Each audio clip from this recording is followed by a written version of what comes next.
Hello friends, how are you. कैसे हैं आप सब। मेरे यूट्यूब चैनल में आप सबका स्वागत है। मैं मंजू सिद्धार्थ आपको जीवन की सच्ची कहानियाँ सुनाती हूँ। अगर आपने मेरा चैनल सब्सक्राइब कर लिया है तो बहुत अच्छा, और अगर नहीं किया है तो प्लीज़ कर लीजिए। बेल आइकन पे भी क्लिक करें जिससे मेरे नए वीडियोस आपको हमेशा मिलते रहें। चलिए अब चंदा की कहानी आगे सुनते हैं। दूसरे दिन नाश्ते के बाद सूरज और चंदा फिर फार्म हाउस की सैर करने निकल पड़े। दादी बाहर गार्डन में बैठकर प्रकृति का आनंद ले रही थी। चंदा दादी से बोली, दादी हम घूम कर आते हैं। दादी ने मुस्कुराकर गर्दन हिलाई और बोली, ध्यान से जाना और लंच के पहले वापस आ जाना।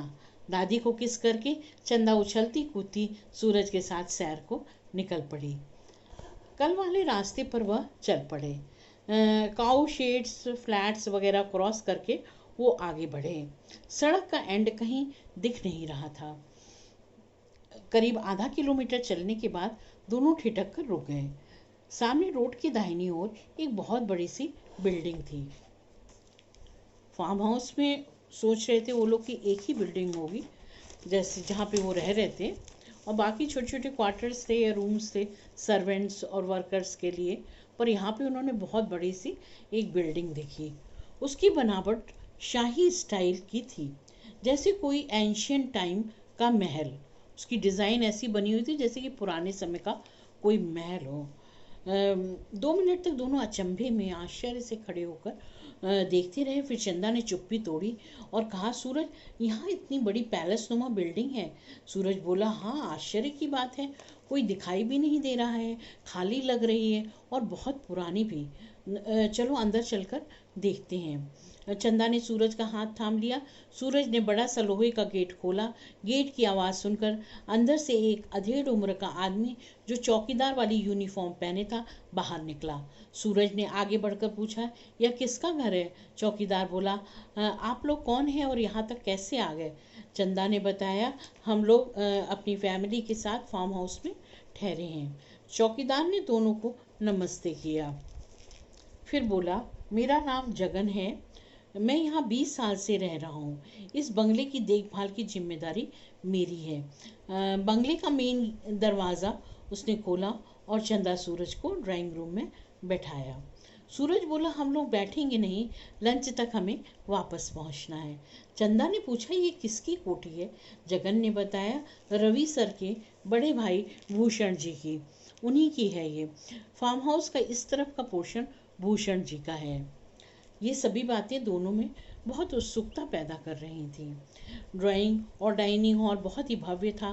किसी ने बड़े ही चाव से बेहद आकर्षक तरीके से सजाया है था। हॉल के लेफ्ट में बड़ा सा स्पेशियस किचन था। राइट साइड में एक लंबा सा पैसेज दिख रहा था जिसके दोनों ओर कमरों के दरवाजे दिख रहे थे। बहुत सारे कमरे भी थे। बहुत बड़ी सी हवेली नुमा वो ये बिल्डिंग थी जो कि भूषण जी की थी, और भूषण जी जो थे वो रवि जी के बड़े भाई थे। चंदा को पूरी कोठी देखने की उत्सुकता थी। उसने जगन से कहा, भैया क्या हम एक बार पूरा घर देख सकते हैं। जगन ने कहा, क्यों नहीं, आइए आप लोगों को मैं दिखाता हूँ। किचन दिखाने के बाद किचन देखने के बाद सब दाहिनी ओर के पैसेज में आ गए। हॉल और पैसेज के बीच से सीढ़ियाँ फर्स्ट फ्लोर को जा रही थी। सूरज ने पूछा, ऊपर क्या है।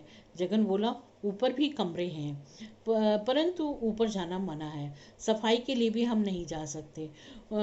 भूषण सर का सख्त आदेश है।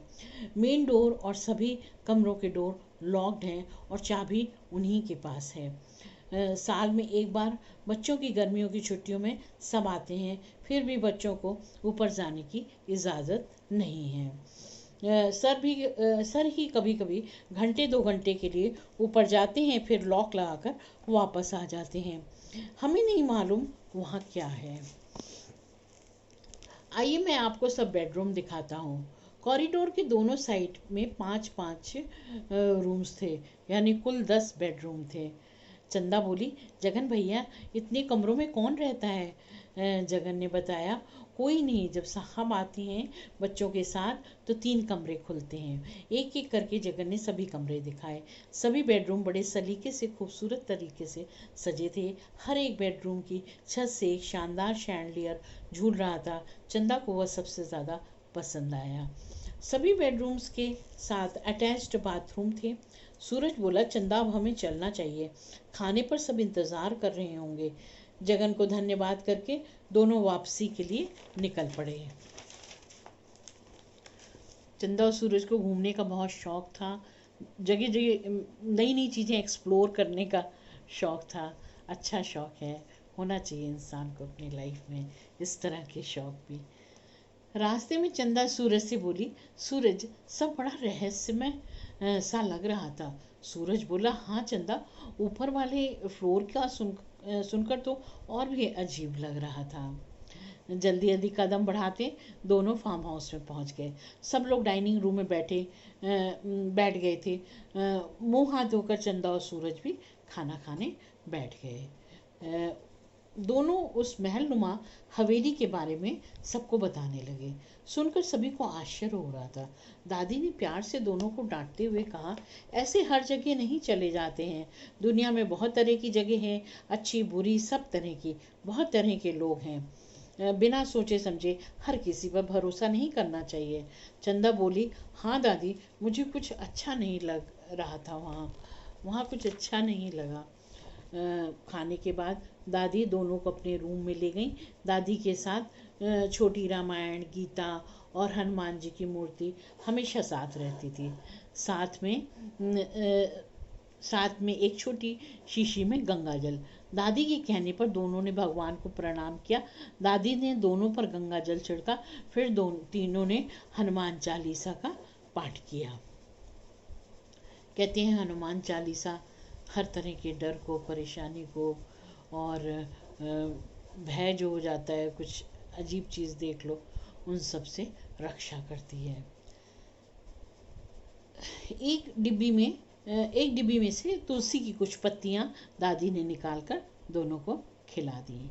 अगली सुबह वापसी थी। शाम की चाय और समोसों के साथ गपशप चल रही थी। सब कुछ कहानियाँ और अपने अपने अनुभव शेयर कर रहे थे। चंदा पापा को बता रही थी कि चौकीदार कह रहा था कि ये बंगला और उसके आसपास का एरिया अंकल के बड़े भाई का है। वह लोग गर्मी की छुट्टियों में आते हैं। पापा बोले, अच्छा, रवि ने कभी मुझे बताया नहीं इस बारे में। प्रातः 11 बजे दोनों गाड़ियाँ फार्म हाउस से रवाना हो गई। पापा ने सभी हेल्पर्स को टिप्स दी। सब हेल्पर्स ने बहुत अच्छा काम किया था, बहुत हेल्प की थी। खाना पीना भी बहुत अच्छा था और सबकी खूब तारीफ भी की। रास्ते में माँ बोली, ये 3 दिन तो एक खूबसूरत सपने की तरह बीत गए। अब चलकर फिर अपने काम धंधे में लगना है। सब हंसने लगे। दोस्तों, आज बस इतना ही। फिर मिलते हैं आगे की कहानी के साथ। तब तक आप अपना ख्याल रखिए, खुश रहिए और खुशियाँ बांटते रहिए। Bye bye.